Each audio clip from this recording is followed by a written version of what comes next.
Hi everyone. So in this video is going to be quite a bit of a long one. So in this one, we are actually talking about two birds that look identically the same, but are very different. So the first bird that I'm talking about, the birds I'll talk about is describe them and everything with regards to them, and then right at the end, I'll show you how you can actually tell the difference between the two of them. But it is extremely difficult, and you can only really see it if you're right up close in person with them. Because apart from their size and their coloration is quite similar, but their face is where it lies. So I will put that up, and I'll show you which one is which and how to tell which is which. Okay, so the first one we are talking about is the. I need to bring my setup a little bit closer to me. So, the first one we are talking about is the Buffons macaw, otherwise known as the greater military macaw.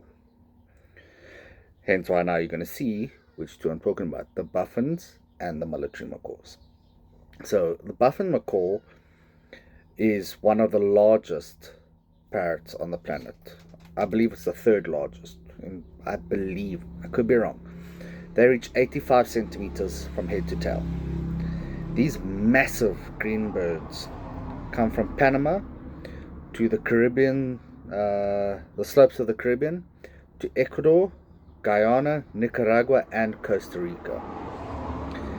And unfortunately, these birds are on a very steep decline. There are less than 1,000 mature individuals at all in the wild, putting them at critically endangered. I have, however, worked with these birds, and I, it actually hurts that these birds are this badly endangered. It's it's really not nice. Their numbers are decreasing rapidly in the wild due to trapping for meat, illegal pet trade, illegal animal trade, and deforestation. However, they are kept in captivity, but they are only kept for breeding programs, and that still makes them very rare in most collections, as they're big, strong enough to also go through wire, and I've seen them get out of their enclosures. It is extremely difficult, to, like thick barred enclosures. It is insane that they can get out. I don't know. Like I say, I have bred these macaws. Um, I've bred them with the exact same macaw diet that I did with everyone else. However, I did give them more nuts that they need and more protein they needed to be able to do this.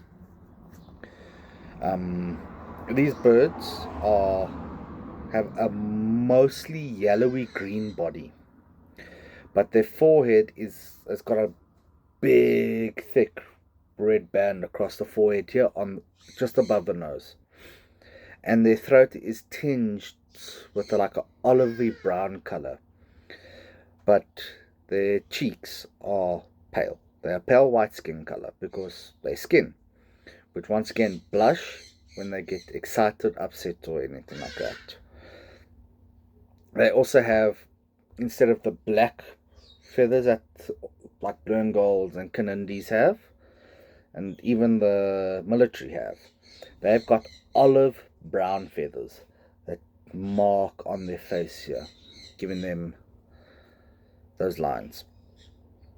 And under their tail, well, their undertail is an orangey red color at the top, so the top part of the tail, until it reaches the tip of the tail, which is more of a dullish blue color. So, pardon me, no one. So, these birds look almost like the military, and you're going to see why in a little bit.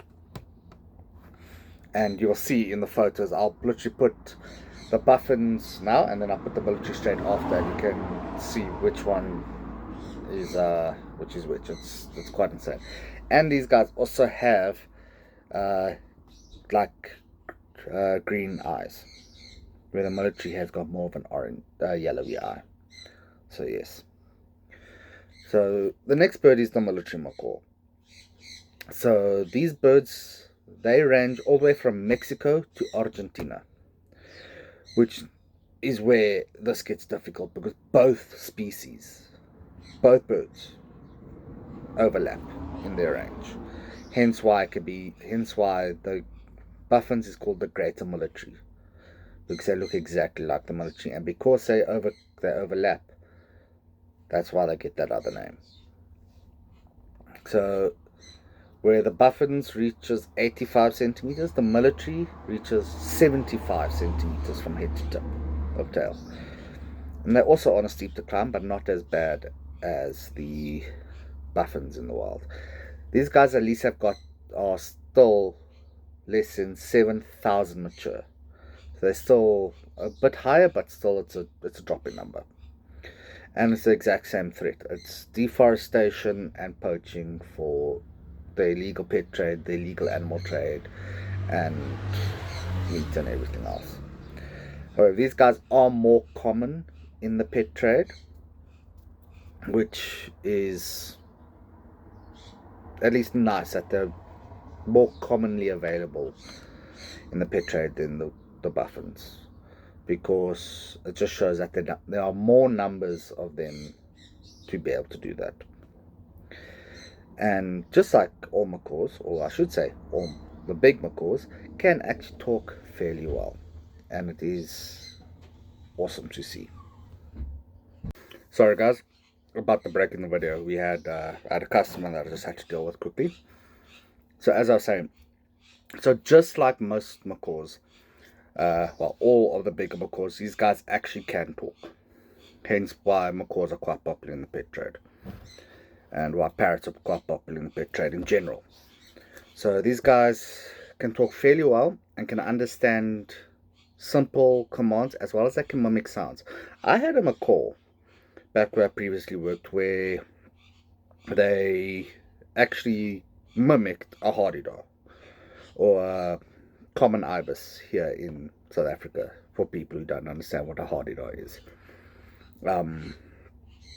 So yes, so these guys look, like I say, almost like the Buffons, but these guys are also mostly green, but instead of that darker red color band, these guys have a bright red band on their forehead that goes across their nose here, with bright blue flight feathers, as well as a sky blue rump, and with the familiar bear skin on their face. But like I say, instead of the olive color, they got the black lines on their face. So you'll see that's what makes these birds actually different in color, in different looks.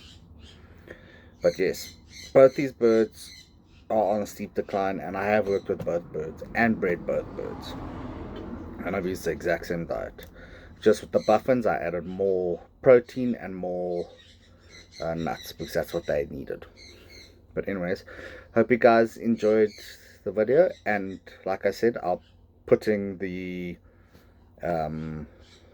comparisons right above me here on their eyes and their face, as you'll see. And I hope you guys like and subscribe and share this to the next person that enjoys animals, and I'll see you on the next one.